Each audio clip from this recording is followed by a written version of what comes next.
Make sure you mute. They want us to be muted.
Yeah, so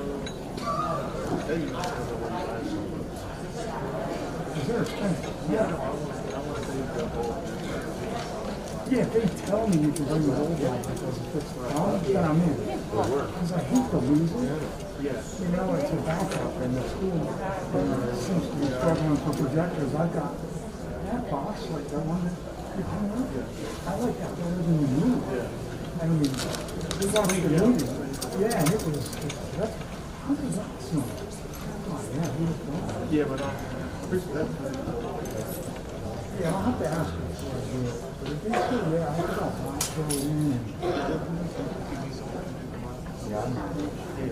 I used to put nuclear anyway, so we might have to fix the projector. So, I don't know. I'll see if you did one side.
What's that?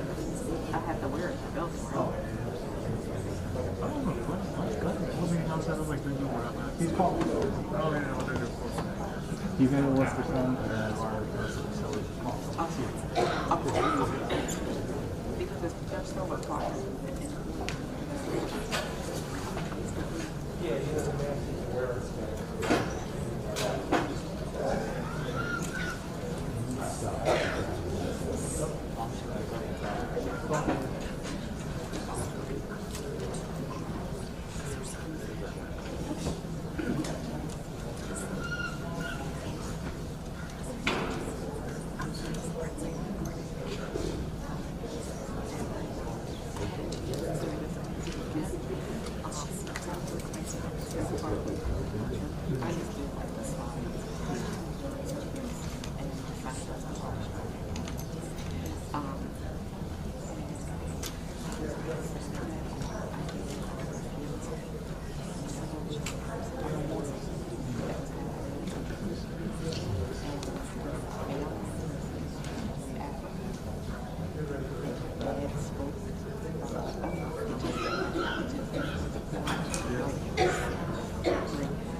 Feels good, right?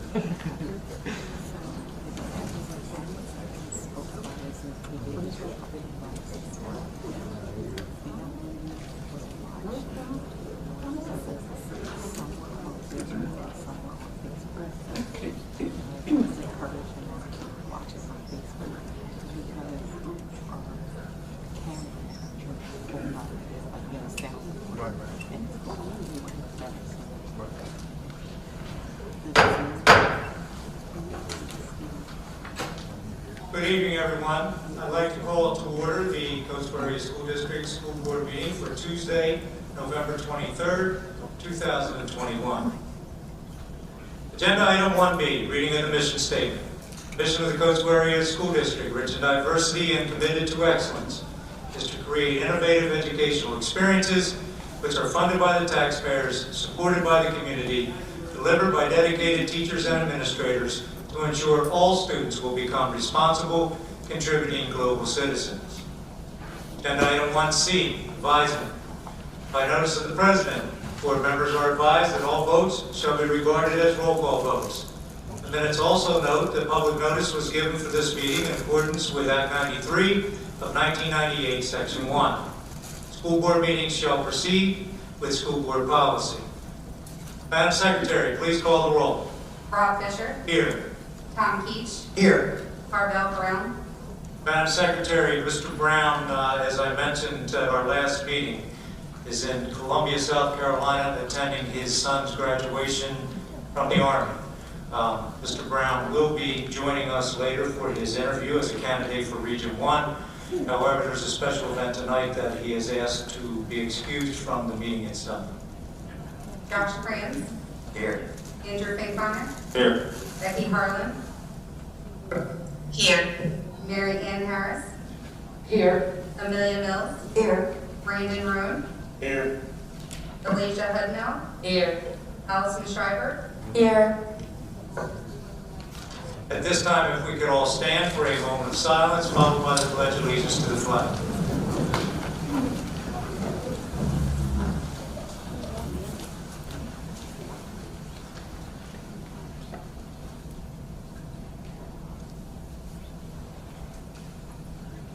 Color Guard, please present the colors.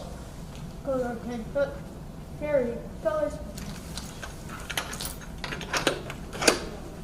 Forward, arches.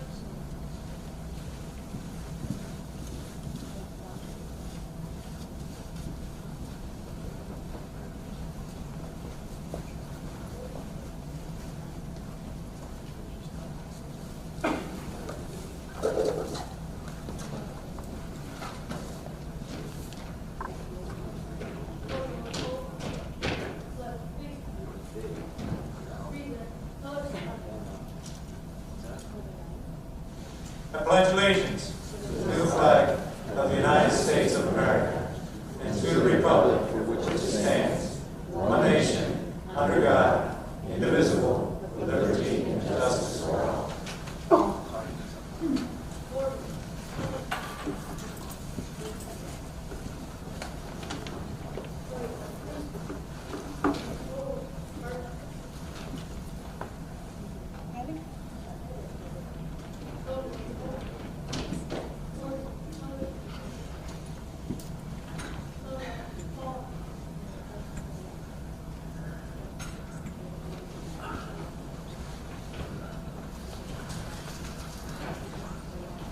Please be seated.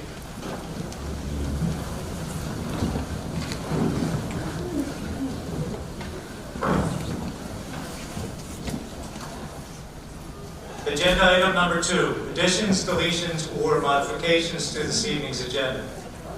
To my colleagues, are there any additions, deletions, or modifications to this evening's agenda?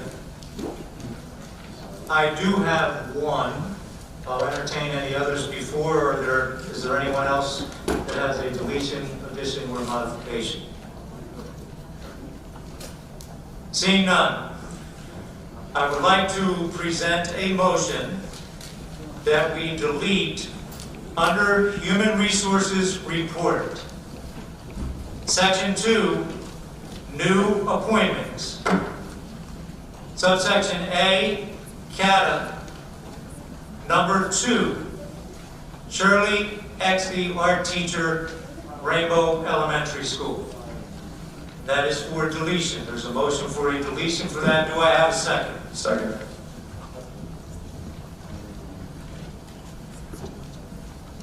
Madam Secretary, will you take a roll call vote, please? Tom Keach, Yes. Brandon Roan, Yes. Andrew Finkbeiner, Yes. Rob Fisher, Yes. Becky Harlan, Yes.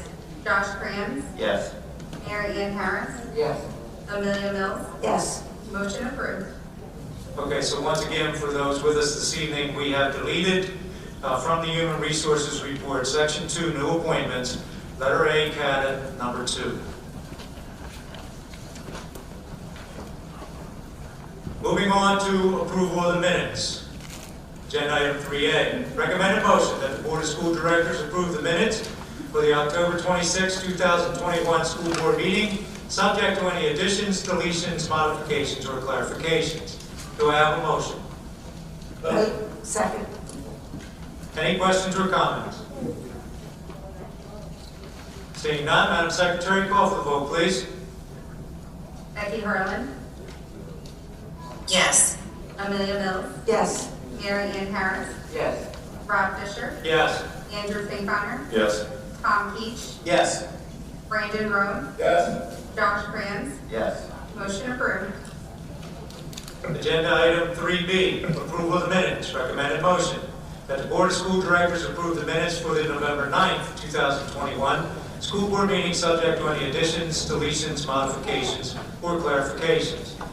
Do I have a motion? Motion. Second. Any questions or comments? Seeing none, Madam Secretary, call for the vote, please. Josh Krantz, Yes. Rob Fisher, Yes. Andrew Finkbeiner, Yes. Brandon Roan, Yes. Mary Ann Harris, Yes. Amelia Mills, Yes. Becky Harlan, Yes. Tom Keach. Yes. Motion approved. Agenda item 4A, public comment.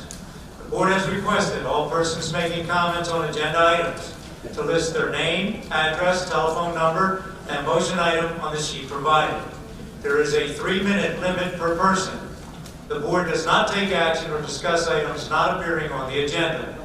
The board values public comments and wishes to convey that although board members cannot discuss items that are not on the agenda, they listen carefully and appreciate and value input from the public. Ms. Lori Shannon Bailey.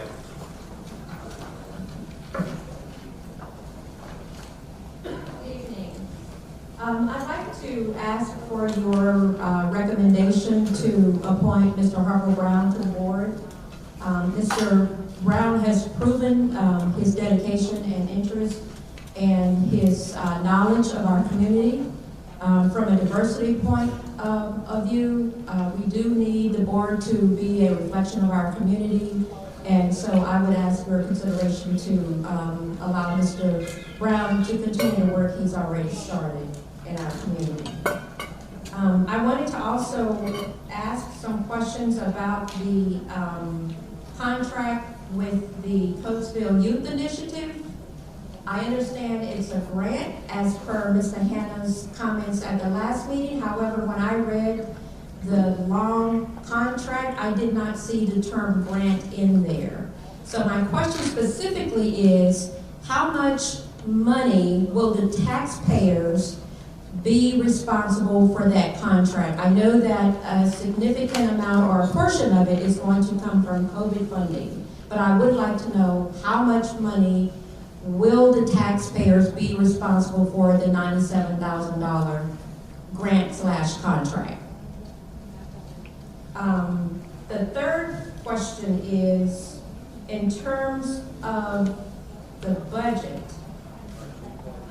did the district exceed the amount it budgeted for last school year? If so, by how much? According to public records, according to the budget, in 2019, the board exceeded the budget by about $4 million. So the budgeted amount was $180,688,000, but you actually spent $184,112,675. So this question is important because I believe the law does prohibit the board from spending more than it's budgeted for. So again, the question would be, did you overspend last year? And then the new question, are you on target to spend the budgeted amount this year? Thank you. Ms. Shannon Bailey, I assure you that we'll have Mr. Hanna or somebody from the state get back. Moving on to agenda item 5A, Region 1 candidate interviews. Board will interview candidates for school board director who have applied to fill 2 board seats in Region 1. Both terms will be for 2 years. James Bookman, who was elected to a 2-year term and a 4-year term in Region 1 on November 2nd, 2021, notified the board that he is unable to serve.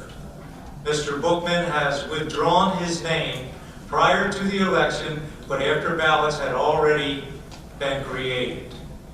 So just so that everybody is aware, we have 2 vacant seats in Region 1, due to the fact that Mr. Bookman won both of those seats.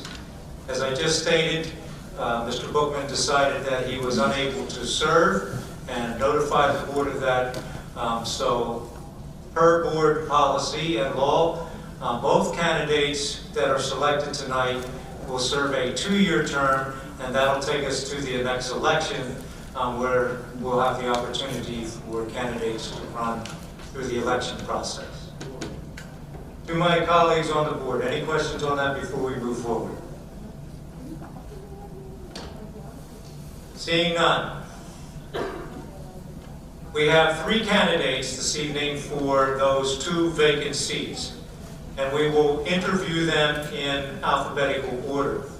As I mentioned previously, Mr. Brown has a rather momentous family occasion taking place in Columbia, South Carolina, but he has joined us via Zoom, and we are hopeful that his answers will be clear and he'll be able to hear us clearly as well.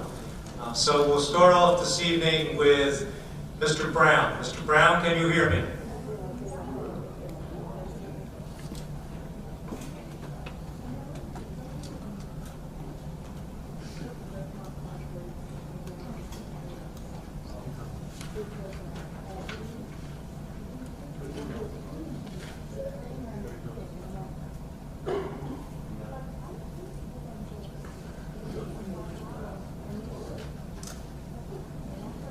Mr. Brown, can you hear me?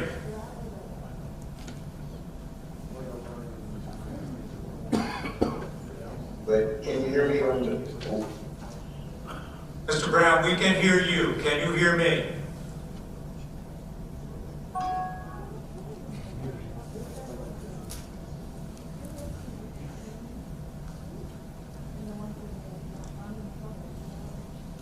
Mr. Sobchak, can you be up some assistance here?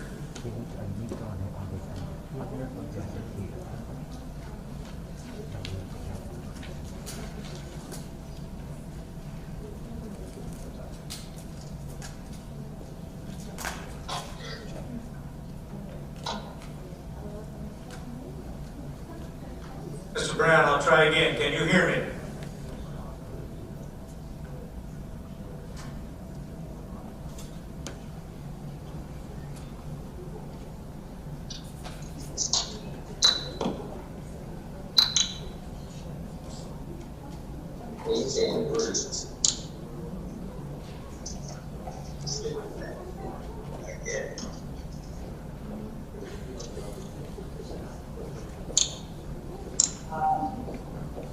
Mr. Brown, I can see you on the Zoom and I can also hear you. I just need verification that you can hear us.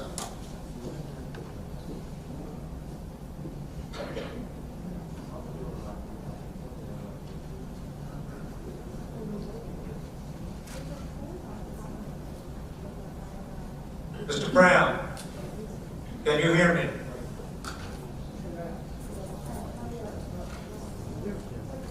Mr. Sobchak, I think what we'll do is we'll move on to the other two candidates and hopefully we can iron out what the issue is. So if you'll bear with me, the next candidate via alphabetical order is Jay Byerly. Mr. Byerly.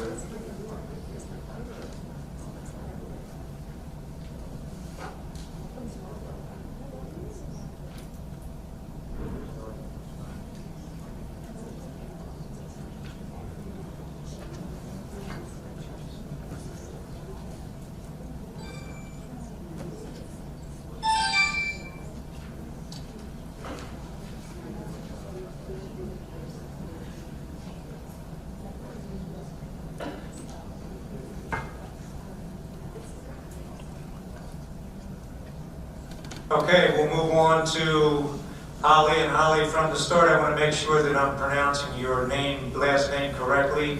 Can you give me the correct pronunciation, please? Sherez. Ms. Sherez, if you would like to come to the microphone, please.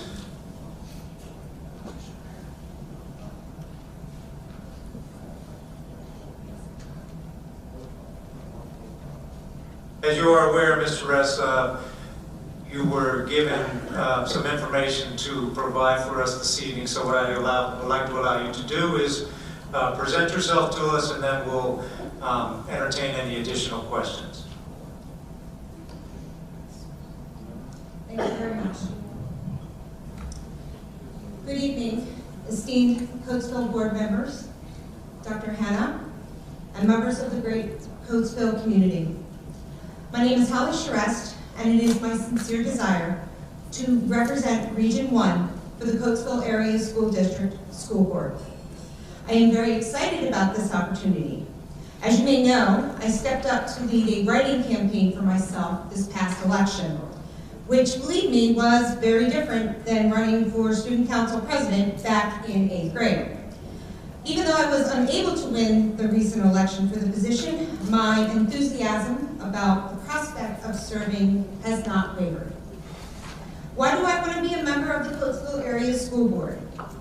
Well, I have been a Valley Township resident since 2006, when my spouse and I purchased our first home. In that same year, my oldest son began kindergarten at Greenville Elementary School, and he was then followed by his younger brother, and then finally his sister. All of them began school as Coatesville Area School District students. My oldest was a 2019 graduate, and he is now serving in the United States Navy. My youngest son will graduate in June as a member of the class of 2022, and my daughter is now finishing her final year at elementary school. All of that just goes to show that I have had a long-standing, positive experience with Coatesville Area School District. And in addition to that, I have over 20 years experience working in the fields of education, children's mental health, and social services. With a background such as mine, along with having students currently in the schools, I feel that makes people in our community comfortable knowing that I am relatable to their Coatesville Area School District experience. I also believe I am an organized, motivated, and creative team player with excellent communication skills. I feel that makes, like I said, me relatable to other people who have children in our Coatesville Area School Districts, schools. And I believe that I would like nothing more than to be of service to the students and teachers and administrators, and of course, all of the residents of Coatesville. If I'm selected, I believe I could best serve on the education or policy committees. My work experience has certainly given me the knowledge to make sound decisions that could be useful in those areas. And in addition, I have experience in examining and writing social policies as part of my Masters of Social Work classes. So either one of those committees I feel would be very suitable for me. I would really like to work with the board to not only examine current issues, which we know are apparent and are vocal in our community, but also I think what's important is assessing the need for increased mental health services and positive behavior supports for our students. The reason I say this is since the inception of our COVID-19 pandemic almost 2 years ago, our students have had to process a lot of change. Fear, anxiety, uncertainty, and sadness. These factors have contributed to many of our students struggling in school, academically, socially, emotionally, and I know that that can lead to an increase in mental health and disciplinary referrals. I really would be interested in probing this further in order to find some kind of successful intervention that would address the mental health and behavioral issues so that these situations can be diffused before becoming a severe issue down the road. In summary, I would really like to be a part of the Coatesville Area School District Board. I have the experience. I am a long-standing Coatesville area resident with strong ties to our community. I have children who attend Coatesville schools, and I have a never-fleeting passion for the Coatesville community. The time has come for individuals like me to tag in, roll up our sleeves, get to work, and make our incredible district the best it's destined to be. Thank you.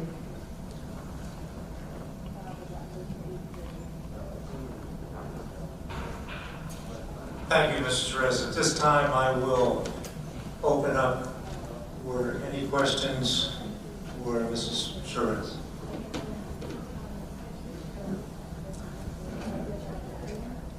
Would you like to go first, Ms. Mills? Thank you for putting your name forward for this. We appreciate it. I read all the documentation that you submitted, and thank you for submitting all of that and being quite articulate in what you write. I saw in your application letter that you referred to your knowledge and experience and how it may add to the board's expertise and make it well-rounded and effective. Can you give me a couple of examples of what you meant when you wrote that? I think my best explanation for that is because I'm coming from a perspective of not only a parent, but an educator and someone who has worked as a social services provider for children with mental health. So I think that, you know, understanding children, understanding what could be their needs, could give me a unique perspective.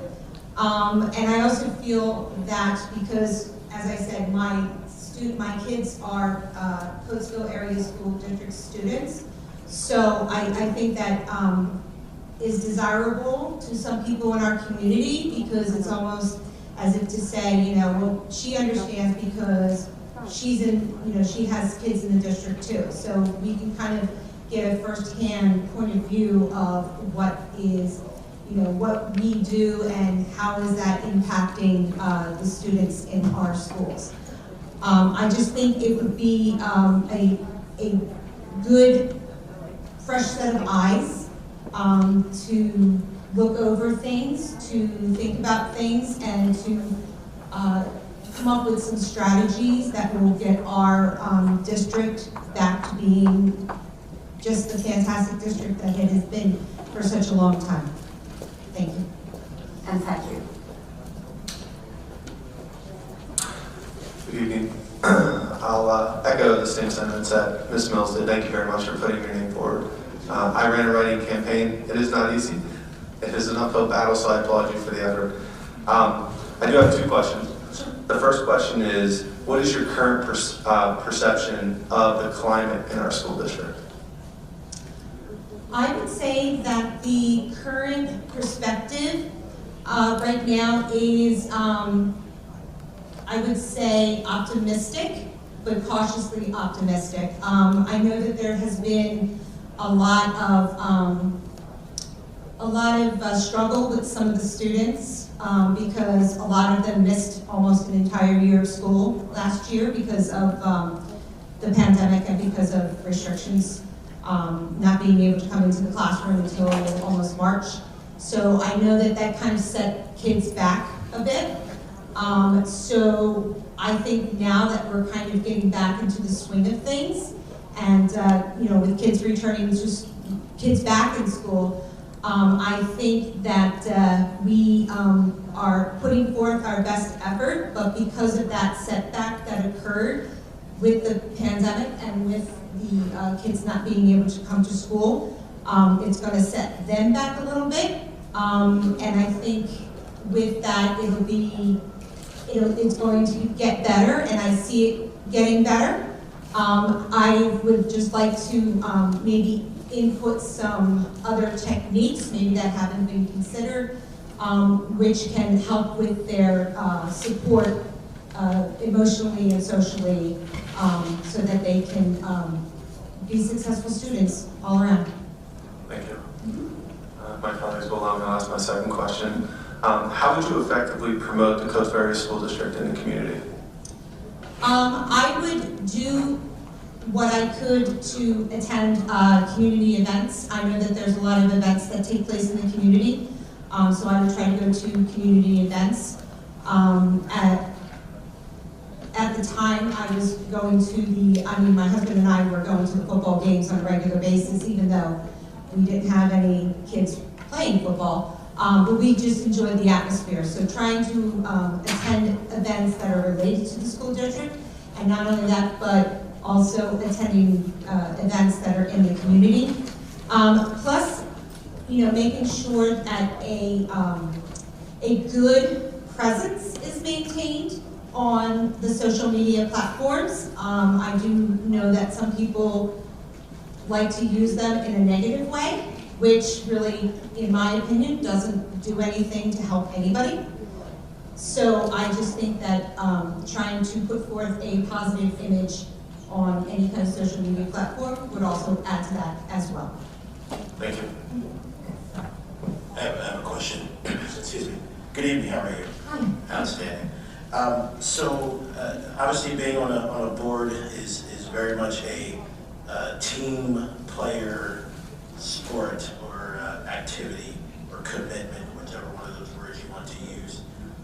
Can you tell us how, or has there been a time, or how would you handle a difference of opinion from which a perspective or a view you have on a particular matter to sitting on a board with 8 other members? So how would you handle that difference of opinion? Thank you, I appreciate that question. So I served for approximately 6 years as a troop leader for Girl Scout Troop 4223 in the greater Coatesville area. So when we would meet monthly with other leaders in our group, obviously we would have our differences of opinion on how we were going to put things forth, such as events for the girls, community outreach, etc. And of course, you know, we're Girl Scouts, so you know, cookie season was a big thing. So we would have a lot of differences of opinion regarding how we would execute doing our cookie season. So with that, I think the best approach is to try to reach across the aisle with the person you might have a disagreement with, and just try to, you know, respectfully listen to the other person and their point of view, and have them do the same to you, and see what kind of bridge you got, the two of you could form, or the group of you could form, that could get you moving forward, rather than putting yourselves into he said, she said, this, you said this, this, it doesn't work. It won't it stunts you. So rather than, you know, giving everybody the equal opportunity to speak, to share their opinion, and then giving you the same to do so, I think just trying to find a common element to try to move forward with, and just take it one step at a time. Thank you. I have one more. Sure. Well, what would you say your number one goal or achievement or priority would be being a sitting board member? I think my priority would be trying to get our students back to being comfortable in the school setting, number one, and also just having tools in their toolboxes to be capable of emotional management, given the right skills to self-regulate, age appropriately, of course. You know, you can't expect a 5-year-old kindergarten to have like instant self-regulation skills when they first come into kindergarten, but I think that's something it can be built upon with each year that the students go through school. I think it will help them tremendously later in life when they get to the areas of like middle school where sometimes that self-regulation of emotions can go right out the window. So if we can like do something to set a foundation and then just kind of add steps to it every year that they go through, and then they won't feel like everything is coming down on them because of missing school for almost a year. Thank you.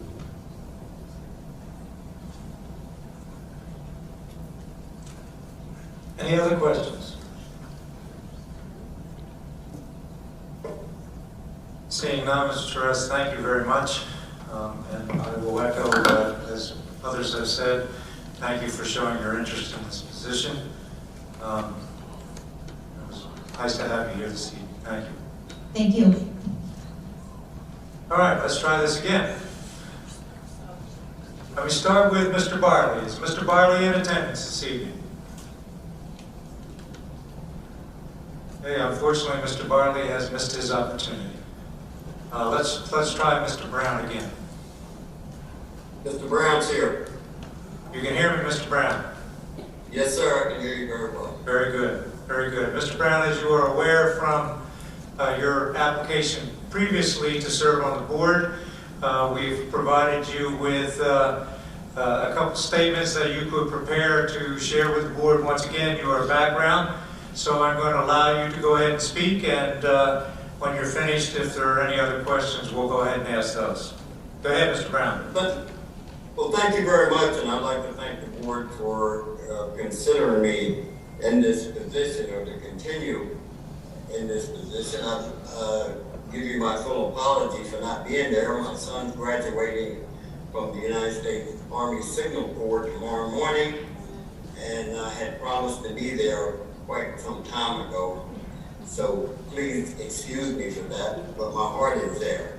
And one thing I'd like to add is my son is a graduate of Coachville High School, and he's expected to graduate at the top percentage of his class. So I'd just like to throw that in there.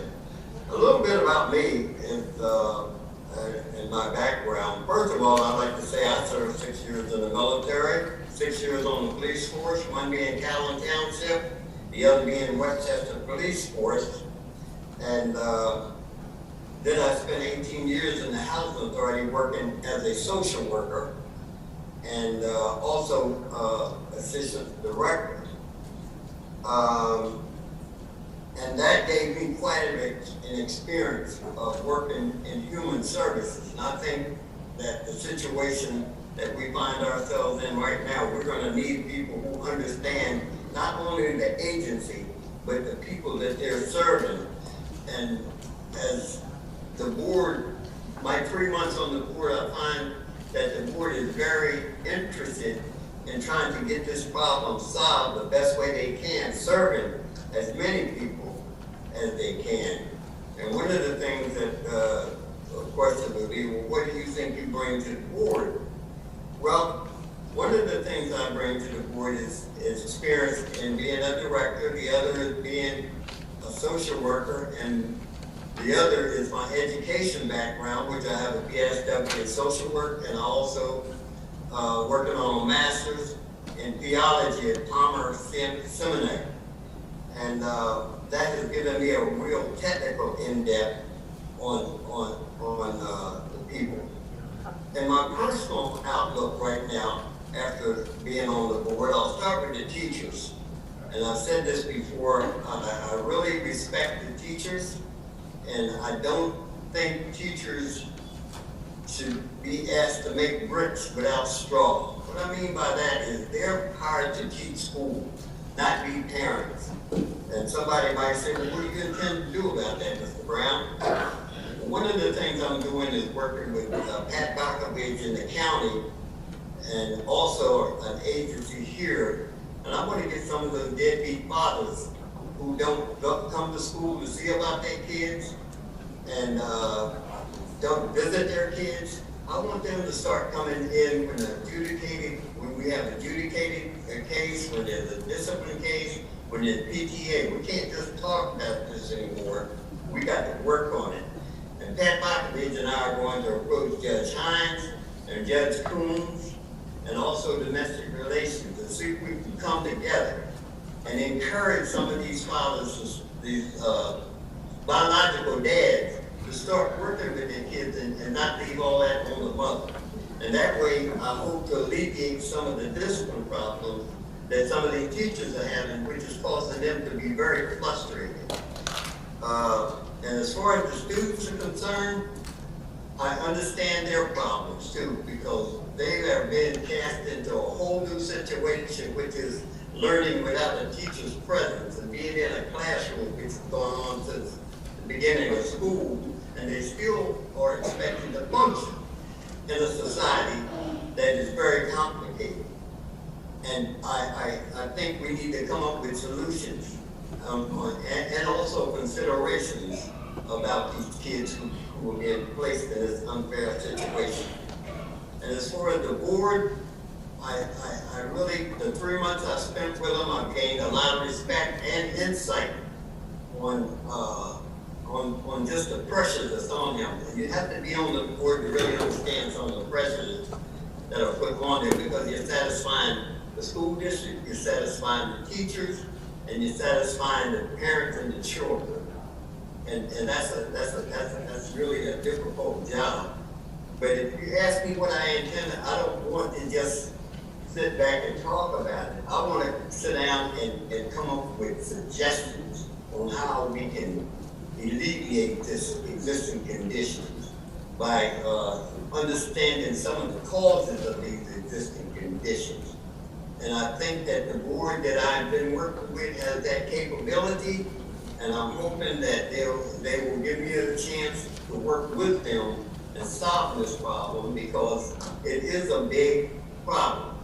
And the discipline problem right now, from what I can see from an outsider, basically, is that it's going to have to be looked into too, as well as the academic problem is going to have to be looked into, and the teacher situation is going to have to be looked into to sort of get them on an even keel. Because you can't hold someone responsible if you're asking them to do way and above their job. And that's one of the things I think we're going to have to do, is to set back and get the teachers back into the teaching field, which they were hired to do. And these parents that have these kids that sit home and ain't coming home to see about them, I think we need to take a visit to them and say, listen, that's your kid. Because it's just a simple, it's very simple to do. And as far as the community, I've been in the community just about all my life. I've had 6 kids graduate from Coatesville High School, and they all are doing very well. And I owe Coatesville just because of that, and I'm hoping the board will give me a chance to sort of pay that debt back in helping as best I can. And I'm hoping that my experience, especially in the social field and human service field, will fit into the needs of the school district right now. And trust me, I have a lot. Deborah Foundation, Dean of Students at Downtown Industrial School, and just working at this housing authority, the projects in the county, which I don't know if many of you remember the Oak Street projects, but I ran it. And that has given me a tremendous amount of experience. I graduated from State Police Academy. And so I think I have a lot to offer. And I want to offer that to the school district that has helped me tremendously and my family. And so I will leave it up to you guys to decide, but I'm available if chosen. Thank you. Mr. Brown, thank you. At this time, I'm going to allow any additional board members that may have any additional questions for you to ask them. So hang in there with us, please. Yes, sir. Good evening, Mr. Brown. How are you? Hi, Nick. How are you? That's good that you can hear me, and I want to thank you again for putting your name forward. And good golly, you answered my 2 questions in your talk. So I just wrote down a new one for you. So I'm curious, for your time on the board, what did you find to be the most eye-opening experience? The most eye-opening experience is the responsibility that's on the board and the things that they have to perform, and the buck stopped in them. And I had no idea that there was such a responsibility to the people that serve on the board until I had walked a mile of their democracy. Thank you. Thank you, Ms. Mills. Mr. Brown, Andy, how are you? Fine, sir. You answered, let's say Ms. Mills, you answered one of my questions, so I'll ask you the second question, and that is, how would you effectively promote Coatesville Area School District within our community? One of the things I would do is, I know I've been here since day one. I went to school with Paul Chamberlain. So I know a lot of people, they go around and sit down and talk and listen to parents. I can go in all the houses and sit down and talk and listen to parents, get their ideas, sit down and talk to the teachers, understand where they're having their biggest problems, and then bring that back to the board and sit down and say, these are some of the problems we're having. What can we do to start alleviating some of these problems? Because I personally believe Coatesville School District is one of the best in the nation. And like someone said, we got to get it back to that. And I think it's possible because we have the people and the material to do it. Thank you.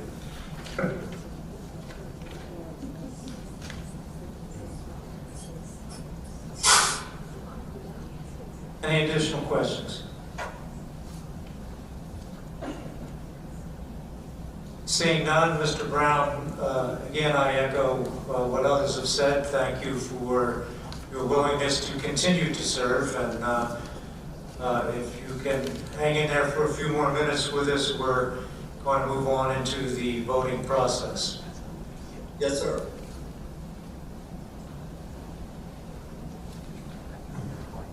Okay, since we have 2 candidates for 2 positions, I thought the best way to do the roll call, Madam Secretary, is I'll put forth each name. We'll do a roll call vote for each of the candidates. Thank you. All right, so going back to alphabetical order, let's start with Mr. Brown first. So if you would take the vote for Mr. Brown. Andrew Bonner, Yes. Mary Ann Harris, Yes. Brandon Roan, Yes. Becky Harlan, Yes. Josh Kranz, Yes. Rob Fisher, Yes. Tom Keach, Yes. Amelia Mills. Yes. Congratulations, Mr. Brown. We will hold the swearing-in ceremony at our next meeting, which will be our reorganizational meeting. So congratulations to you, and we'll look forward to swearing you in at the beginning of December. And Mr. Brown, personally, from the Board of School Directors, congratulations again on your son's achievement. Congratulations to you and your family, and especially your son, who is another proud graduate of the Coatesville Area Senior High School. So we wish you well and enjoy your time in South Carolina. Thank you very much, sir, and thank the board. Thank you, sir. Yes, sir. Madam Secretary, at this time, I would ask that you do a roll call vote for Mrs. Charest, please. Mary Ann Harris. Becky Harlan. Yes. Amelia Mills. Yes. Andrew Finkbonner. Yes. Tom Keach. Yes. Josh Crayons. Yes. Rob Fisher. Yes. Brandon Roan. Yes. Mrs. Charest, congratulations to you.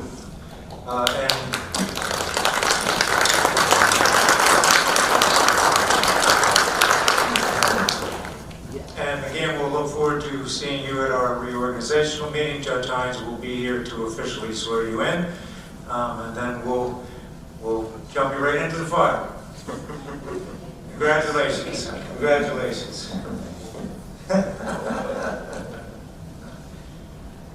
Does anybody disagree with that? No, unfortunately.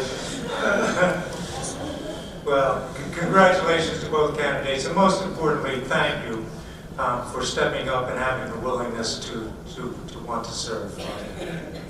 So we will move forward. I think I got it all covered as far as the candidates go. Just double check here. Did announcement. Yeah. Okay, we're through with Region 1 now, and we will now move on to consideration for a candidate for Region 2. Mrs. Schott, will you please come forward? We have, again, I'll repeat, we have the same situation in Region 2. We have one candidate for one available seat, and Ms. Schott was with us previously, so you know the drill, and if you would just go ahead and share with us the information that you have prepared, and then we'll entertain any questions we may have. Sure. Answering the 3 questions that were at the bottom of the application packet, why would I want to serve on the board? I like to serve on the school board because I believe that it takes a community to raise a child. Every latchkey kid of the late 80s and late 90s and early 2000s knows that to be true. That sense of community starts at school and then filters out to the community from there. I believe we need a support group and programs for parents who are having a difficult time navigating certain aspects of schools in order to connect experienced parents with new parents, further deepening the sense of community among all Coatesville families. As a parent of a child with an IEP, I have 15 years of experience working collaboratively with IEP teams in order to ensure the best possible opportunities for my child. I believe every parent deserves and wants the same. I frequently say my goal is to raise children whom I can one day release into the world to be productive members of society, leaving the world a better place than they found it. I need the district's help to do that. I think every parent wants the same, and I feel it's the responsibility of the school board to make sure that that is a possibility. In regards to my expertise, I have 15 years of experience advocating for the underserved as a trauma nurse at a major academic medical center in Philadelphia. My entire adult life has been underlined by solving problems in difficult situations, which is a trait I can bring with me to help solve problems the district might be facing. Based on my life, career, and other past experiences, which school board committee would I best serve and why? My career is filled with organized chaos. Based on the detail-oriented, nuanced aspects of my career, I feel I would be able to serve the operations committee best. While the emergency room and trauma units look like a complete mess to the outside person.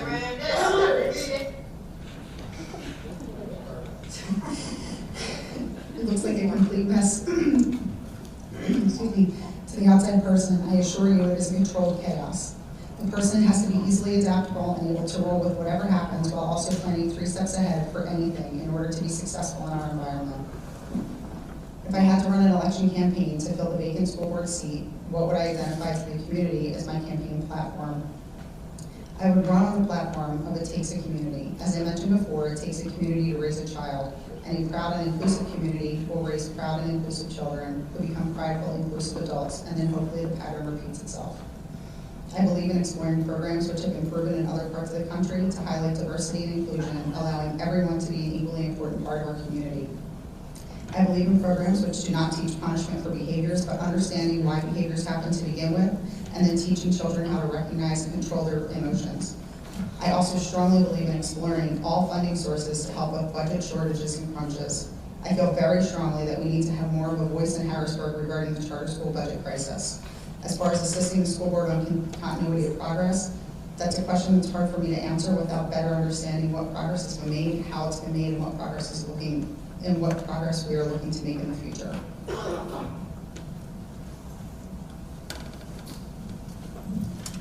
Thank you very much. At this time, I'll open up for any additional questions. Ms. Mills? Thank you. Thank you for submitting it. I read it all. It was good. You're a very good writer. Your kids attend code school? What schools are they in? I have a senior at Cash, and I have a 6th grader. Wow, good for you. In your letter, you stated the opportunity to help affect positive change on the entire population of our district was not one that I could pass up. That's what you read. So I'm curious, can you give an example of how you believe you might be able to affect positive change? That is a very big want for me.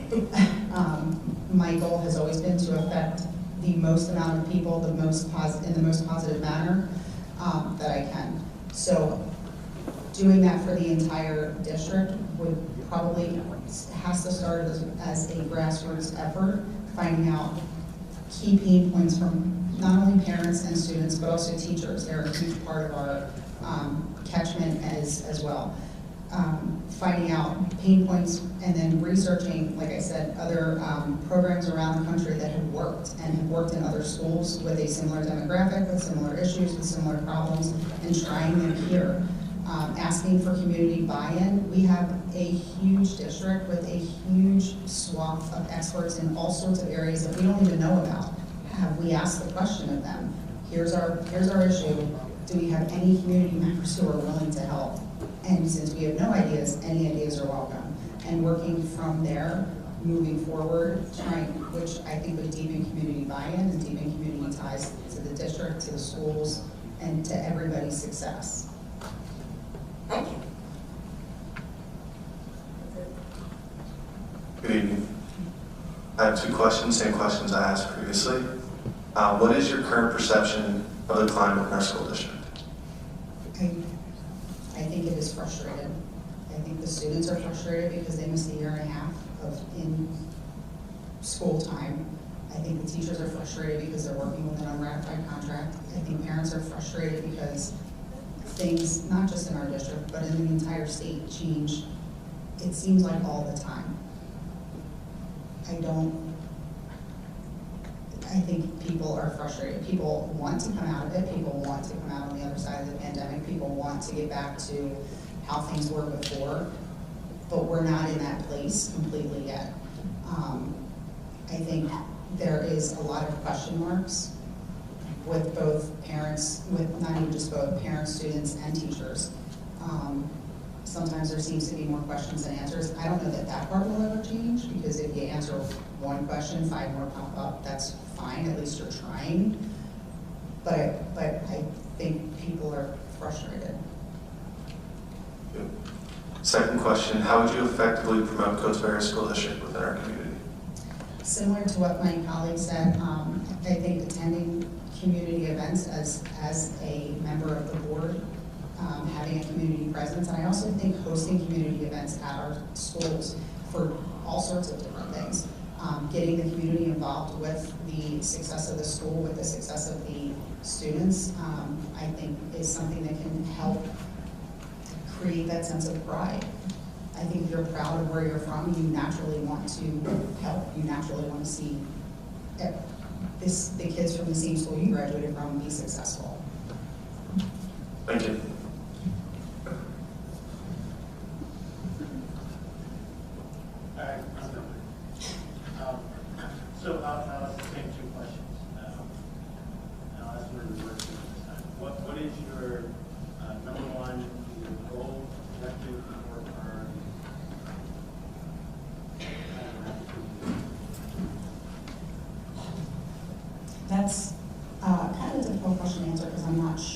I guess I'm not entirely sure. I would like to see I guess my biggest goal would be to see an effective change in the charter school process, budget process. I would like to see, I guess, more community parental involvement. I would like to see our kids get back into the classroom 100% of the time. I would like to see a lot of things, I guess. I don't know what my number one priority would be. I don't know how to prioritize them as more important than the other. The second question, working on a team package, how would you handle, or have there been any kind of path lately, how would you handle the disagreement stance perspective? Nursing is not an individualistic sport. Nursing is very much a team sport. If you try to do it by yourself, you will fail every time.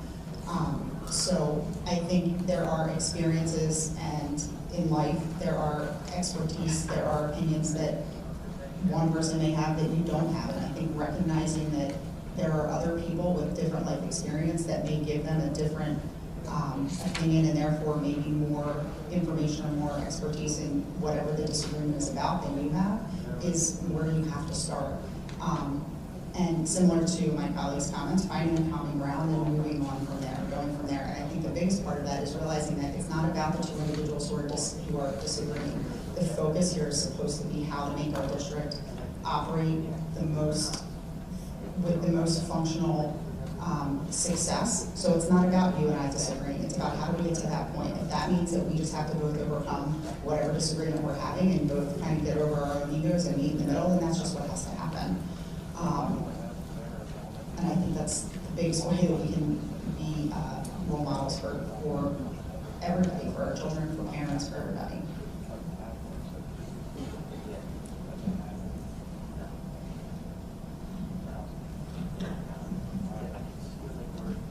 Any additional questions?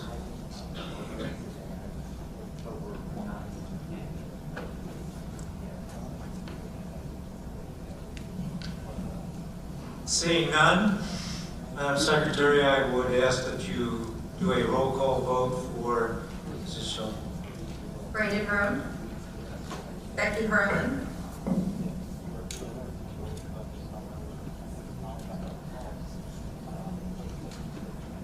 Becky Harlan. Can you hear me? Yes. Thank you. Rob Fisher. Yes. Andrew Finkbeiner. Yes. Tom Keach. Yes. Amelia Mills. Yes. Josh Kranz. Yes. Mary Ann Harris.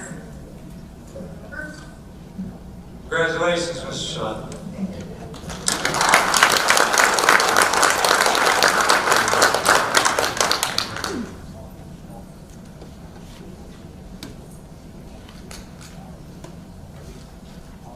So at this time, I would like to make an official announcement of the 3 new candidates for the Board of School Directors.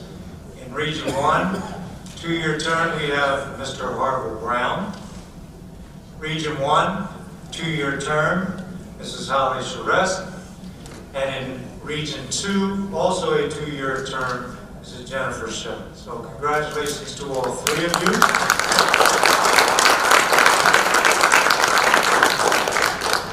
We look forward to you joining us.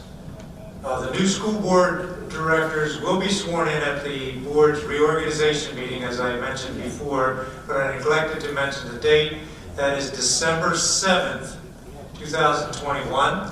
The meeting will begin at 6:00 p.m. at the Coastal Area Senior High School auditorium. Okay, I think that we've covered both regions now, and we're ready to move on with the business at hand. Since we're already at the 8 o'clock hour, Mr. Hanna, why don't we move forward with our presentation this evening? And I'm sure, even though there's not school tomorrow, young people, you'll all be in bed early anyway, right? Go ahead, Mr. Hanna, please. Thank you very much, President Fisher. So, Dr. Yankee, if you could come up, and Ms. Grubo, appreciate it. And so first period was a civics lesson, which they just experienced. Okay. Thank you for the opportunity to have in the 6th grade center present tonight. One of the focuses for Mr. Brocco and I at the 6th grade center is developing student leaders. And to that end, we do conferences a little bit differently at the 6th grade center. We actually have students present at the conferences. They lead the student conferences. So we had these conferences at the beginning of November, and we brought some friends here tonight to talk to you about their experiences. So friends, when you come up, I'm going to have you introduce your name, say your name, and then just talk a little bit about your story. All right? Come on.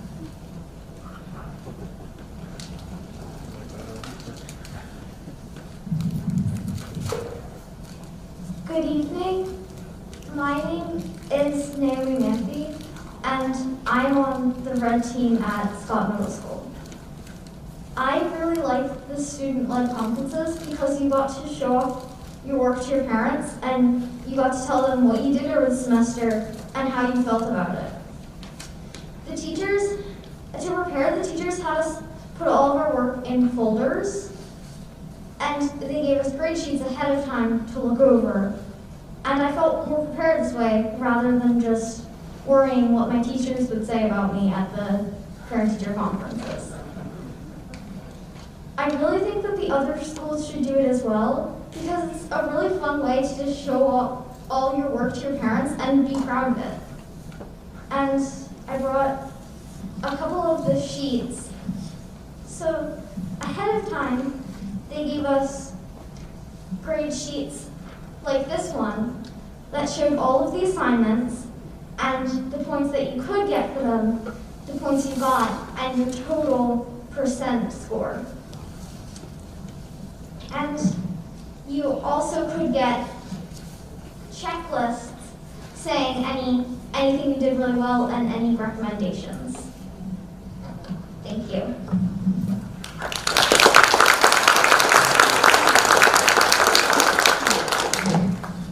Hi, my name is Charles Robertson, and I'm on the red team of Scott Middle School, and I think that the student-led conferences are a great idea because it gives the students an opportunity to give their opinion on what we're doing in the class, and I feel very inclusive in between these conferences, and these are the papers that I went through to prepare for the student-led conferences, and it also gives the student an opportunity to tell the teacher and their parents where they're at in the class.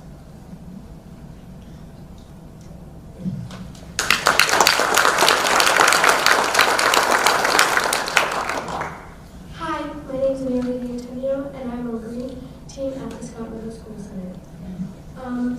I also feel very included in where I stand in my classes and with my teachers. I also got those grade sheets, and I felt that I could really be involved with how my teachers thought what I was doing well and how I did it, because we got to fill out sheets where we put out our opinions and they put out their opinions, and I felt very included with my position in our classes.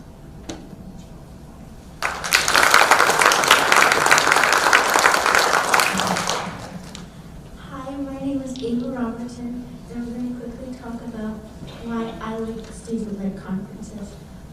I like student-led conferences because it makes it easier for the students to understand what they already did in school and what they maybe need to catch up on.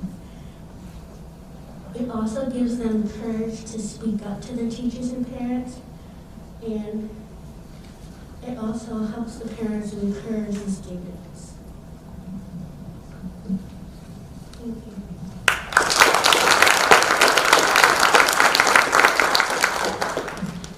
My name is Kayla Robertson, and I'm a red team student at Scott Middle School, and I will be talking about today student-led conferences. And my opinion on student-led conferences is that it gave students a voice to talk to their teachers, parents, or guardians about what they're learning in school and how confident they feel in it, and maybe some things that they aren't so confident about. Me personally, how I went about it was I made sure to include things that I was confident with and things that I need help on to make sure that my teachers knew that I needed help on some things so I could learn to the best of my ability. Thank you.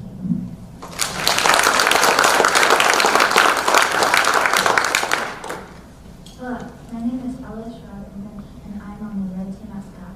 I prepare for my student-led conferences by gatherings, classwork I worked on in the first American period.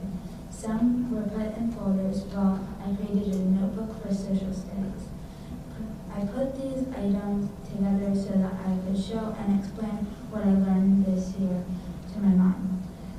My teachers were great and talked about my grades while I provided the materials for my class.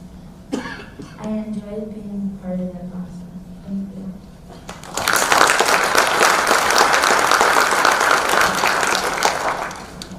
So as a parent, I'd be proud, but as a principal, I'm incredibly proud of our friends that came up and had the courage to speak about their learning. You want to talk about owning your own learning. Our friends right here just demonstrated that to you. Do you have any questions for any of our students?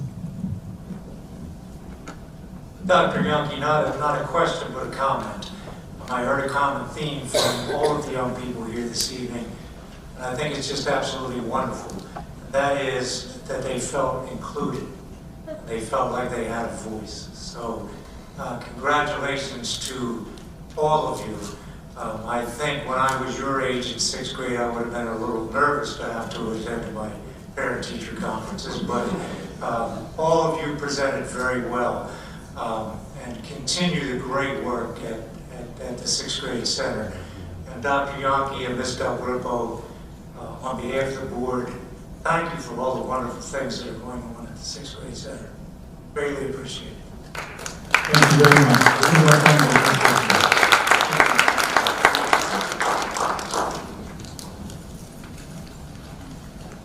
Can we give them one more round of applause?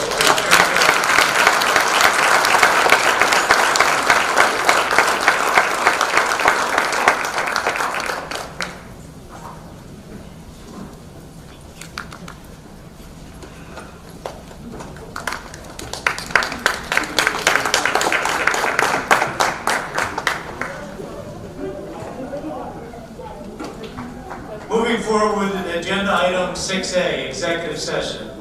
An executive session was held on November 8th, 2021, November 15th, 2021, for legal and personnel reasons. Student representatives reports. Ladies?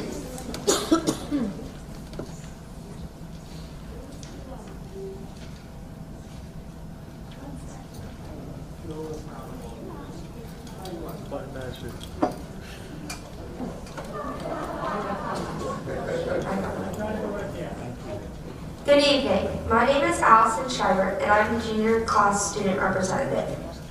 It is hard to believe it is already fall break, and our winter activities here on campus are just around the corner. The Meister Singers annual kickoff service will be held on Saturday, December 11th, and will feature the orchestra and symphony band as well this year. Congratulations to Naima Willis for being this year's honor soloist, and Jaden Miller for being the runner-up. The 8-9 Center's production of A Humbug is on December 13th and 14th at 7 p.m. in the 8-9 auditorium. Tickets are $5. Come see our underclassmen put on a great performance. Our football team season is still alive as they compete this Friday at 7 p.m. all the way at Garnet Valley for the district championship. Shout out to support our team. Good luck, boys. We know you'll make us proud. It is crazy to think that the winter sports season is almost here. The swim team is excited about the pool renovations and can't wait to start practicing at school again. Both girls and boys basketball teams are hard at work preparing for tip-off. Wrestling and indoor track teams are also hard at work preparing for a great 2021-2022 winter season. Good luck to all of our winter athletes here at Coatesville. This concludes my student report. I'd like to turn it over to our senior representative. Good evening, I'm Aliza Hadnell, your senior student representative. I would like to start my portion of the student report by giving a shout out to the Air Force Junior ROTC program. These cadets have participated in many community service events, attended leadership conferences, honored veterans, and honored our country each week at football games. Also, congratulations to the cadets from Oxford High School who joined our program under a successful cross-town agreement. Congratulations to the ROTC and thank you for all of your hard work. I would also like to announce that the Coatesville High School Marching Band and Maestro Singers will perform in the annual Coatesville Christmas Parade being held on Saturday, December 4th. We hope that you can come out and support our musicians. With the holidays right around the corner, the Student Council is sponsoring its annual holiday shop here at CASD, selling spirit wear at the school store. This holiday shop will be open Monday, December 6th, Tuesday, December 7th, Monday, December 13th, and Tuesday, December 14th, from 6 to 8 p.m. We now want to take this opportunity to wish everyone a very happy Thanksgiving and to enjoy their break. This concludes our portion of the student report. Ladies, thank you very much. And I have to say, Allison, way to adapt on your feet there. You got that mic working and share it with your colleague. Good job. But on a serious note, I do have to agree and thank you for recognizing our junior ROTC. Through my own experiences, the wonderful things that they do, not just for the school community, but the community as a whole. So I appreciate you mentioning that, and have a great Thanksgiving break, and we'll look forward to seeing you soon. Thank you, ladies.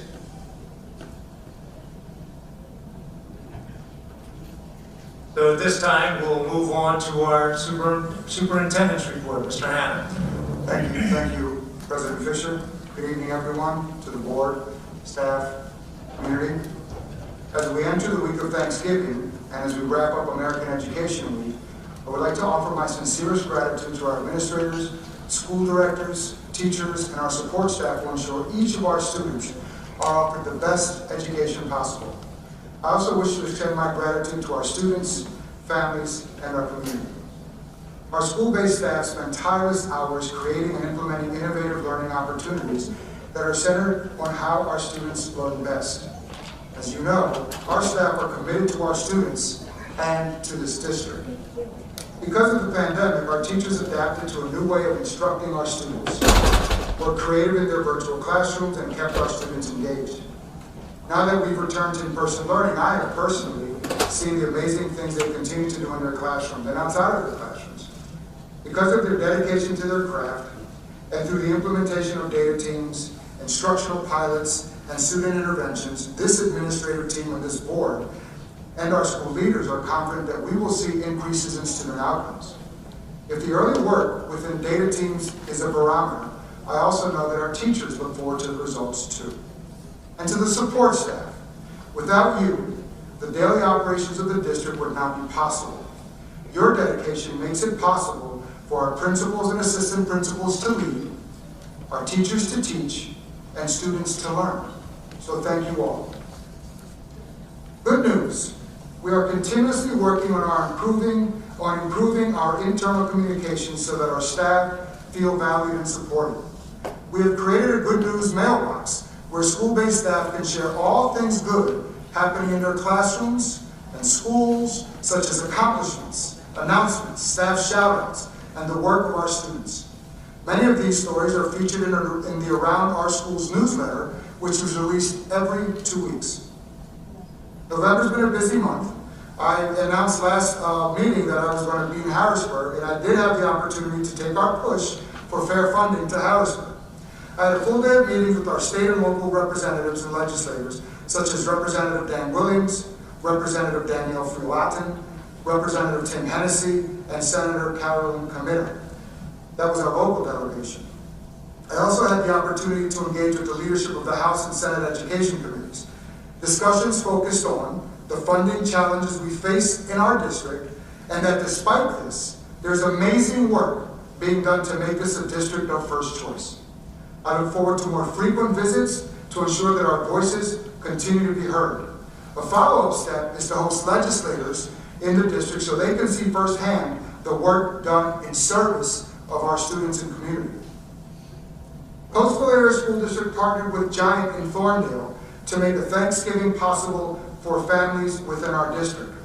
A special thanks to our administrators who last week delivered food baskets to 40 families in our community.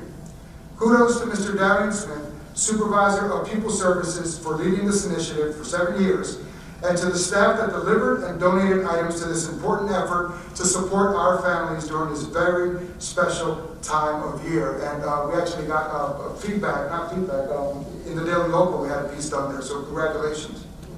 That's a great partnership with Giant of Thorndale. But we've been partnering with non- and for-profits for many years.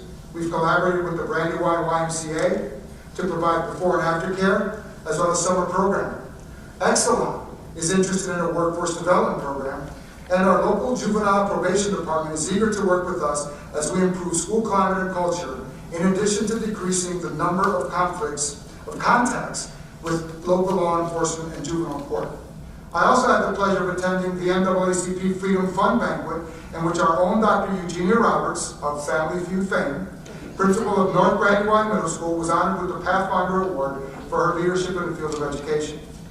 I was also invited by the Rotary Club of Coatesville to deliver a lunch message, providing me the opportunity to share the work of the district. In fact, rumor has it that I was almost told to leave because I had so much to say about the district, so I got the hook. But I could go on about the great things happening in our district. But most importantly, the Rotary looks forward to having our students join them once again for in-person presentations. The support of these and many organizations is so important as we support our students, and I'm excited to build upon these partnerships. I'd also like to acknowledge Ms. Christy Silva, who's the founder of Aiden's Heart Foundation. The foundation has financially supported the installation of over 100 AEDs, automated external defibrillators, in local schools, youth-based organizations, and youth athletic leagues. In addition, the foundation provides pediatric cardiac screening to students and staff, and training for staff in schools and local communities. They've screened over 2,100 youth, and as a result have identified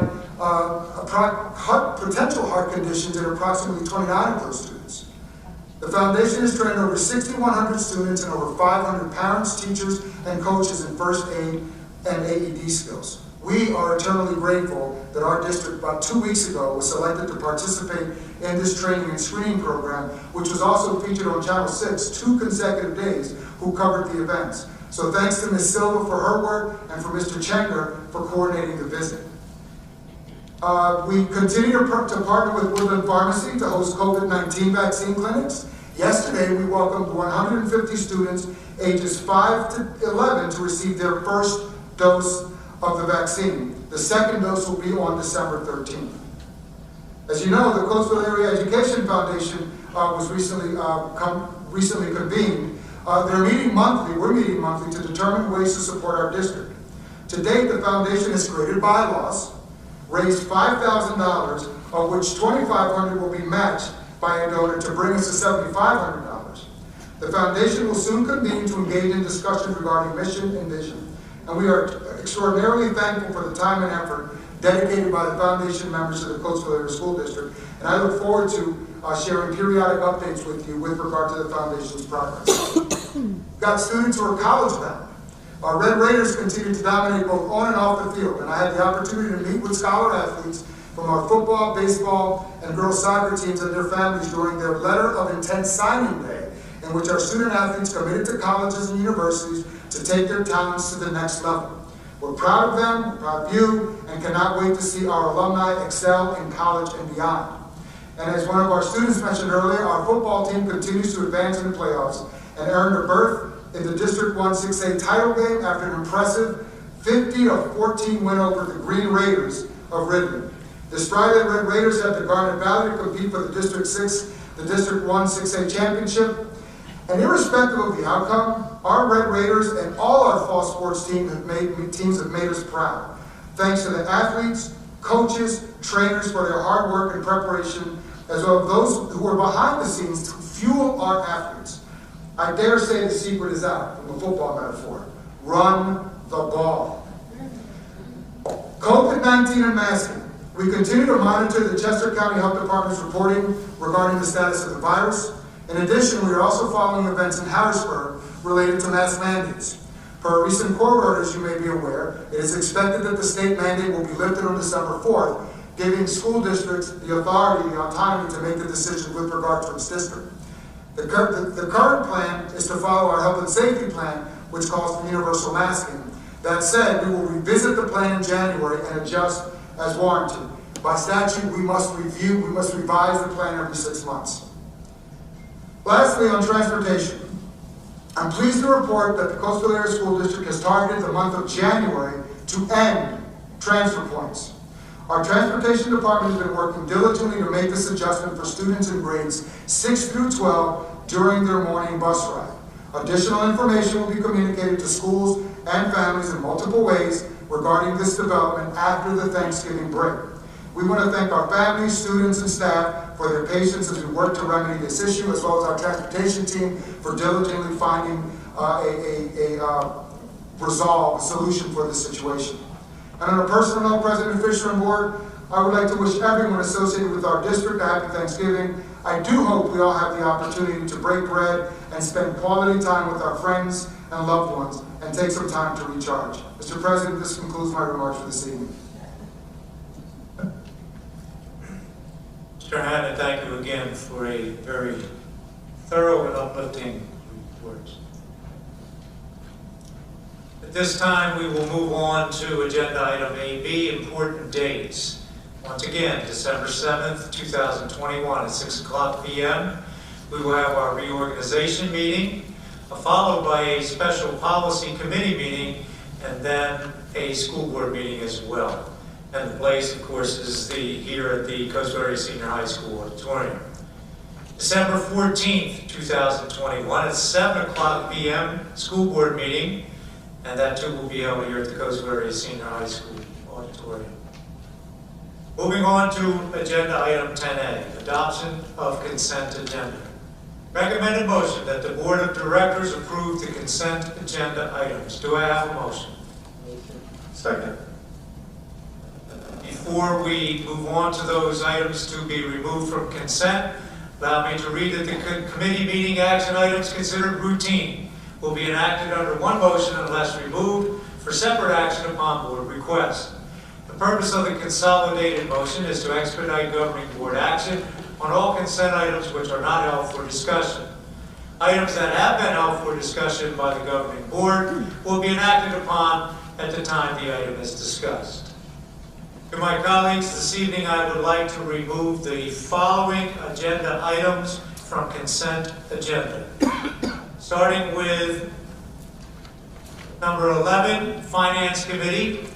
I would like to remove letter A, financial statements, as well as letter O, the Human Resources Report. From the Education Committee, number 12, I would like to remove letter A, the 2022-23 school year calendar, as well as items B through E, which are course selection guides for 6th grade, 7th grade, 8th grade, and 9th through 12th grade. In addition, under the Education Committee agenda, I would like to remove agenda items I through M. That is I, J, K, L, and M, which are all proposed adjudications. Are there any other additional items to be removed from consent agenda this evening? Seeing none, Madam Secretary, I'll ask if you would call for the vote, please. Amelia Mills, Yes. Josh Grant, Yes. Becky Harlan, Yes. Mary Ann Harris, Yes. Tom Keach, Yes. Rob Fisher, Yes. Brandon Roan, Yes. Andrew Finkbeiner, Yes. motion approved.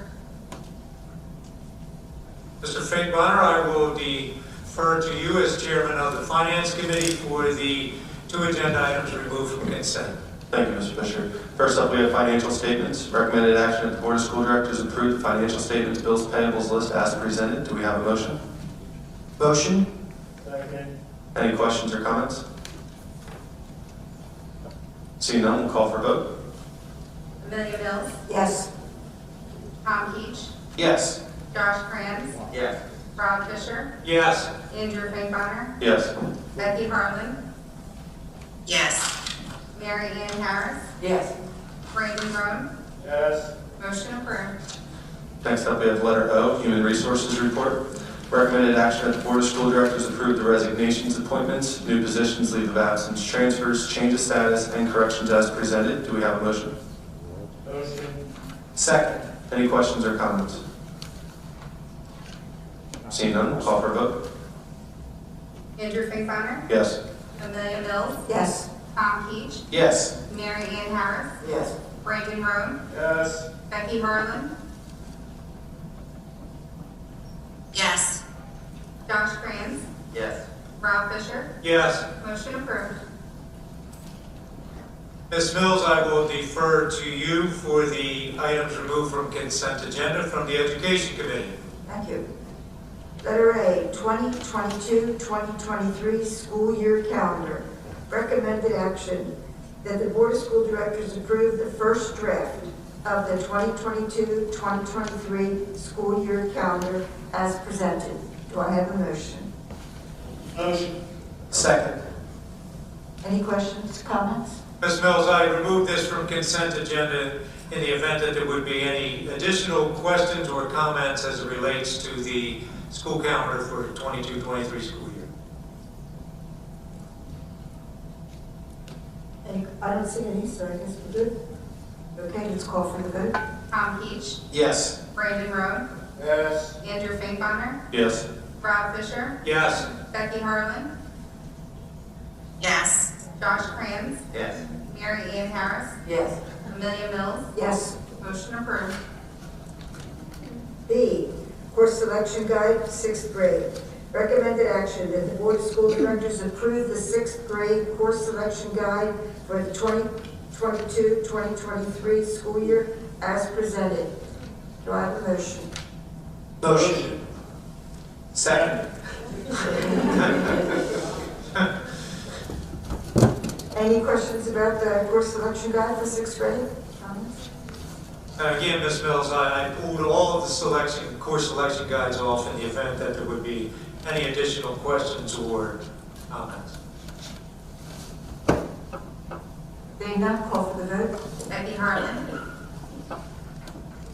Yes. Amelia Mills, Yes. Josh Kranz, Yes. Rob Fisher, Yes. Andrew Finkbeiner, Yes. Tom Keach, Yes. Brandon Roan, Affirmative. Mary Ann Harris, Yes. motion approved. C, course selection guide, 7th grade.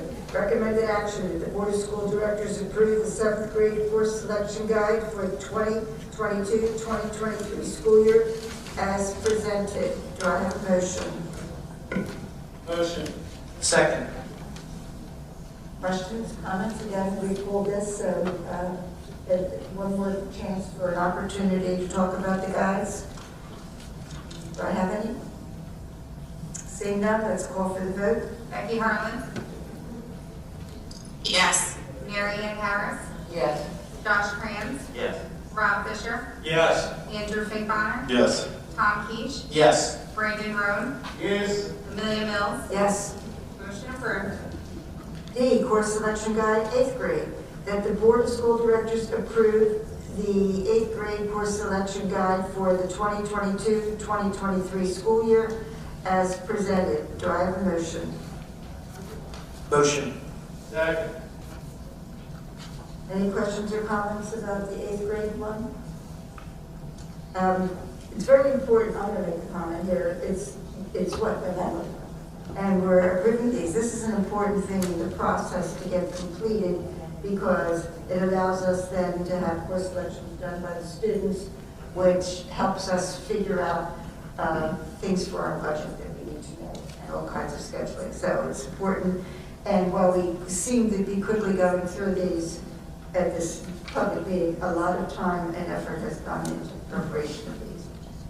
Thanks for everyone. Let's call for the vote. Josh Kranz, Yes. Rob Fisher, Yes. Tom Keach, Yes. Andrew Finkbeiner, Yes. Brandon Roan, Yes. Amelia Mills, Yes. Becky Harlan, Yes. Mary Ann Harris, Yes. motion approved. E, course selection guide, 9th, 12th grade. Recommended action that the Board of School Directors approve the 9th, 12th grade course selection guide for the 2022-2023 school year as presented. Do I have a motion? Motion. Second. Call for the vote. Andrew Finkbeiner, Yes. Mary Ann Harris, Yes. Amelia Mills, Yes. Becky Harlan, Yes. Josh Kranz, Yes. Rob Fisher, Yes. Tom Keach, Yes. Brandon Roan, Yes. motion approved. Okay, moving on to I. Letter I, proposed adjudication student 100061774. Recommended action that the Board of School Directors approve the proposed student adjudication for student 1006174. Do I have a motion? Motion. Second. Call for the vote. Andrew Finkbeiner, Yes. Mary Ann Harris, Yes. Brandon Roan, Yes. Amelia Mills, Yes. Becky Harlan, Yes. Josh Kranz, Yes. Tom Keach, Yes. Rob Fisher, Yes. motion approved. Letter J, proposed adjudication student 5001180. Recommended action that the Board of School Directors approve the proposed student adjudication for student 5001180. Do I have a motion? Motion. Second. Call for the vote. Josh Kranz, Yes.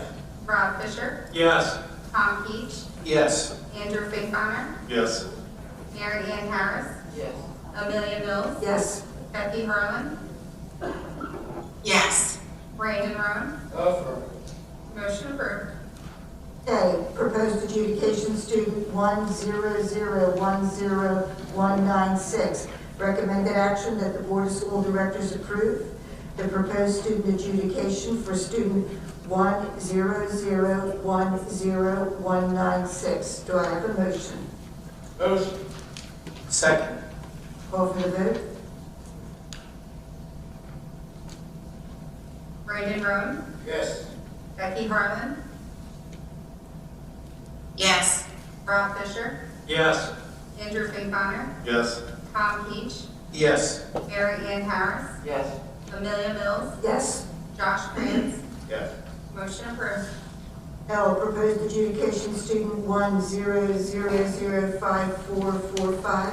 Recommended action that the Board of School Directors approve the proposed student adjudication for student 1005445. Do I have a motion?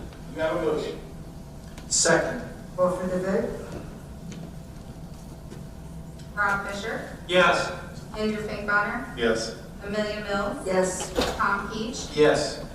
Mary Ann Harris, Brandon Roan, Yes. Becky Harlan, Yes. Josh Kranz, Yes. motion approved. And proposed adjudication student 1006411. Recommended action that the Board of School Directors approve the proposed student adjudication for student 1006411. Do I have a motion? Motion. Second. Call for the vote. Tom Keach, Yes. Andrew Finkbeiner, Yes. Rob Fisher, Yes. Becky Harlan, Yes. Josh Kranz, Yes. Mary Ann Harris, Yes. Amelia Mills, Yes. Brandon Roan, Yes. motion approved. Moving on to agenda item 15A, public comment. The board has requested that all persons making comments of public concern to list their name, telephone number, and topic on the sheet provided. There is a 3-minute time limit per person.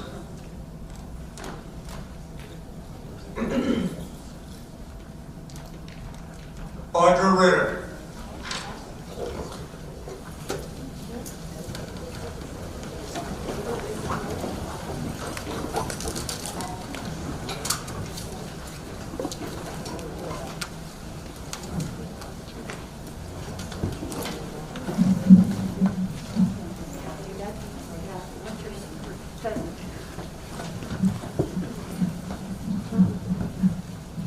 Good evening, I'm Audrey Ritter and I represent the Coatesville Area Teachers Association. I would first like to thank Mr. Kranz for stepping in and being a part of the school board. We'd also like to thank Mr. Keach for your years of service being on the school board. We know this is a thankless job and it's not easy.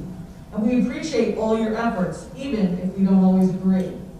Speaking of agree, the Coatesville Area Teachers Association is frustrated, disappointed, and disheartened with our contract negotiations. We began these negotiations in January of 2021. In February, the district presented us with their proposal. Among many language items, the district had 3 major concerns with our salary. The starting salary is lower than it should be. The district proposed raising it. The district stated that our step movement at 3% is too high. We agree. The district also stated that those members on the top of the step need to be compensated. CATA went to work and created an entirely new schedule that fixed all 3 of these concerns, saving the district $2+ million over the next 4 years. As of August, both sides had agreed not only to the salary, but also to benefits. Yet, we are still without an agreement. Despite our productive sidebars, the district's chief negotiator has berated and belittled the CATA team, as well as personally attacking others on the team. On November 10th, 2021, the district's chief negotiator angrily blurted out to CATA, "Why should we give you a raise?" As we do appreciate Mr. Fisher stepping in and taking over this meeting, we do not have an agreement. We are down to 2 language items, one of which we have an MOU for. We were asked on November 10th to give the district 5 minutes. It is now November 23rd. We've heard nothing. An email was sent to the district's negotiation team explaining why we deserve a raise. Nobody has even acknowledged that email. We do not have any future dates set up for negotiation sessions. To make things worse, we heard that one of our district's team members told people in the community that CATA is not being honest with its members, that CATA ended the last session, and that benefits is the holdup. And I quote, "If CATA would only agree with the benefits, everything else would go away." This is undermining and demoralizing. CATA has agreed to benefits. Here are some facts. The district has historically saved money on the teachers by resignations and retirements.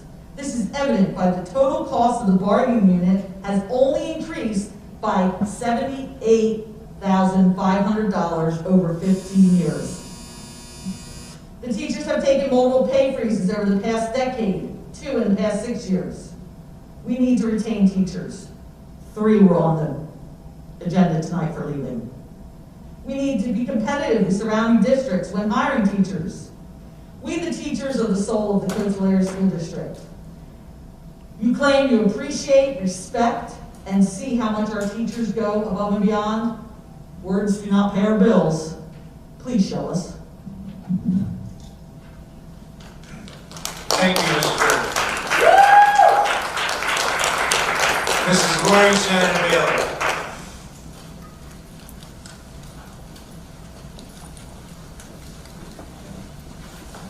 Good evening.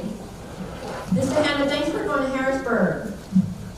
It was great to hear your report, and I'm very proud that you were able to show your face in the place, and when you go back, call me, I might meet you there.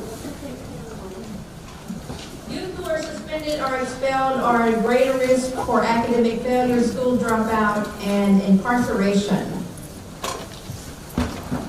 Schools with higher rates of suspension tend to demonstrate lower academic quality, pay little attention to school climate, and receive poor ratings on school governance measures. Exclusionary discipline measures are used.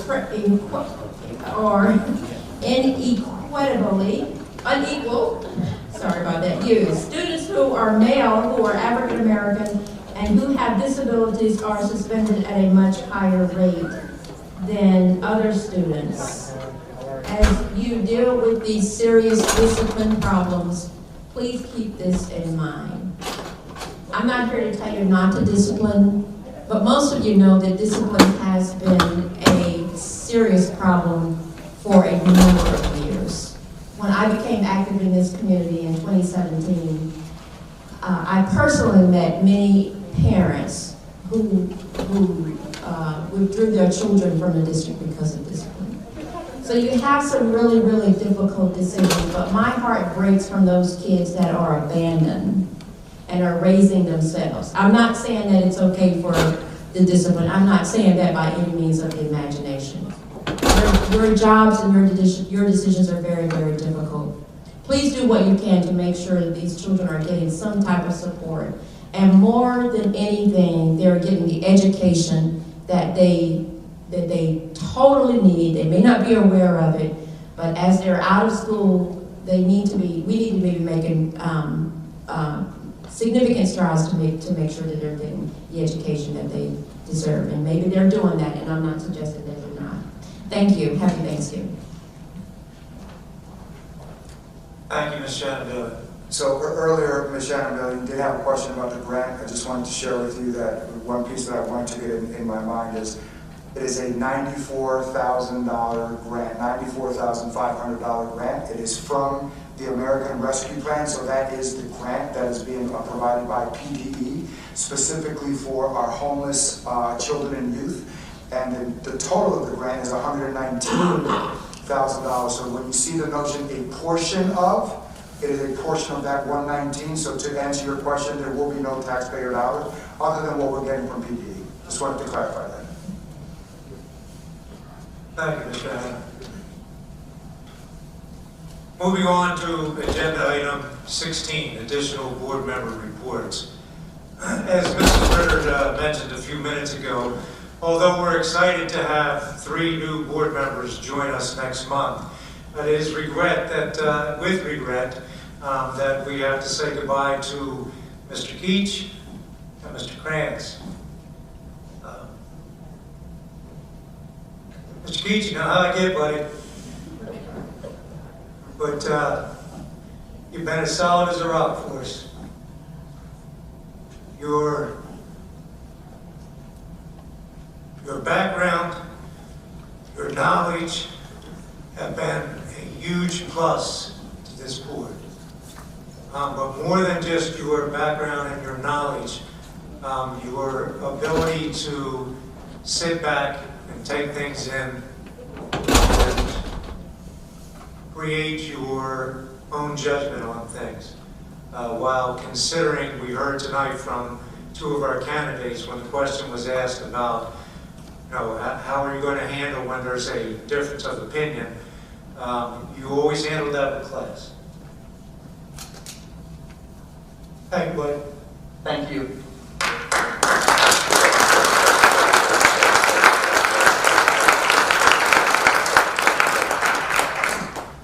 Mr. Krantz, it goes without saying, and it's very obvious, all that you've done and continue to do for the youth of this community. Thank you for stepping up at a time where we didn't really have anyone who wanted to step up for the empty seat. And much like Mr. Keach, you sat back, you listened, and you made good, sound decisions, and you will be sorely missed. But the good news is, I'll say again, your continued work with the youth of this community, you and your wife, and the things that you do. So we thank you for your service as well, and wish you the best of luck too. Thanks, Jess.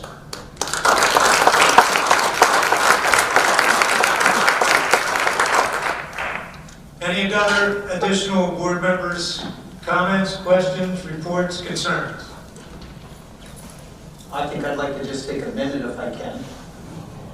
Maybe 3. What can we hear 10? After 4 years here, I want to just say a few things. My fellow board members, good luck. You are stepping into the fire, as Mr. Fisher said earlier, some of our newer members. But I know you guys will handle this with class and move this district forward. I've seen that over the last 4 years. I've lived in this community my entire life. And the one thing that always sticks out about this community is that despite what everybody else outside of this district says, we know that we've got a class act here. We know that our teachers, our administrators, all of our staff members here are top-notch. It's not unusual, it's not unexpected when a teacher from here, a staff member from here, an administrator from here asks to go someplace else, that they're immediately picked up. They're high quality, hardworking, they care about our kids. And as a board member, I truly appreciate all that those staff members have done. I've seen it through the last 4 years where anytime that there was a need, they stepped up. That extends into our community. We see that from our parents. We see that from a number of groups within our community. The thing that is most discouraging about the 4 years I've spent up here is we've made some strides in our educational fields. We've seen some things that have been added back into our program that had been taken away from our kids. The MTSS, we've seen now new pilots coming in that are bringing some great ideas to our education. I truly believe we're on the right path as we move forward in that area. The one area that I still worry about is our finances. We've sat up here a number of times. I know as part of the Finance Committee, I've stated numerous times that it's very discouraging to have to make a decision when on one side we've got our great kids that are losing out on so much, and our taxpayers who are the second highest taxed in the county. And as a board, we've tried to alleviate some of those problems, but unfortunately, we are faced with people that are mandating things from us that then don't pay for it.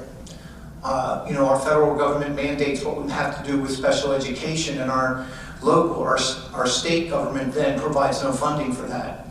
Then to add insult to injury, they put a formula in for charter schools. And again, I support charter schools. Charter schools are doing everything that they're supposed to and legally allowed to. But when you take a look at a Coatesville School District that has to pay $20,000 or more per student for special education students than our neighbors in Downingtown and Westchester, there's not a person up here on this table, on this stage, that is the cause of that. It's purely a formula issue. It strikes hard at diverse communities like ours. It strikes hard at communities that have large numbers of poverty families that struggle and need those extra supports. And it's not fair to our taxpayers that they then have to share the burden of what goes on because of that. It's hurting all of us. It's hurting every one of our members in this community. It hurts our students by having a lack of funding for new schools. I will say, my comments tonight come about because of a mailing that I see my neighbors receiving this week. It infuriates me when I take a look that we spent $25 million on special education funding for students that go to charter schools, which if those kids need that, my goodness, they should have it. But only $9 million of that was spent on those kids. $16 million of it went someplace else. They don't have to spend it to charter schools on the kids. So now we've got a charter school that's offering a fine arts center with our money, while our taxpayers are crying for relief. Our students are crying for new buildings. Our staff members, who are some of the best in the county, are asking for raises that they fully deserve that we simply can't afford. And it's very, very discouraging to see that. But this community have always stepped up. They've always been a group that has, against all odds, have come out.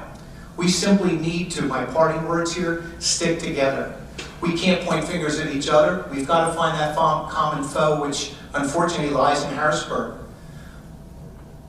Mr. Hanna spent some time with them this week trying to encourage them. This isn't our first trip up there to do that. This has happened more times than not over the last 3 years. I've been participating in some of those. Please, community members, stick together. Let our legislators know that they've got to do something to fix this, because otherwise we all suffer. Have a great Thanksgiving, and I wish all of you here on this board many, many successes over the next years that we're going to need to see this improve.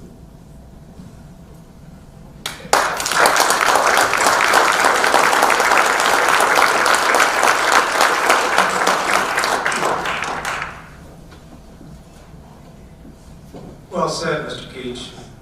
Grant? I just want to thank everyone for the opportunity to serve this district, serve our teachers and staff and faculty. And it's bittersweet. We just had a newborn baby. Circumstances were different. I've remained up here with you all. God willing, I'll be back in a few years, hopefully. And but I just thank you for the opportunity. It is difficult work. You learn so much being on the other side of things. I was a big complainer until I got on the board and realized what everyone did and had to commit to and the hours that it took to care for our students and teachers. I want to say I do care for the teachers here tonight and appreciate all that you do. And even though I won't be in this seat, I'm still going to support this district and make sure people around me do. And I want to care for these students and be as actively involved as I can. So I appreciate everything. It's been a wonderful experience. Thank you.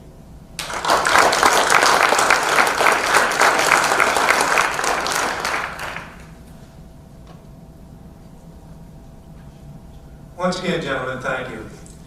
Moving on to agenda item 17, we do have some informational items this evening. Mr. Hanna, I'll defer to the administration if you feel the need to read through them all. Obviously, they are there on the agenda with an explanation.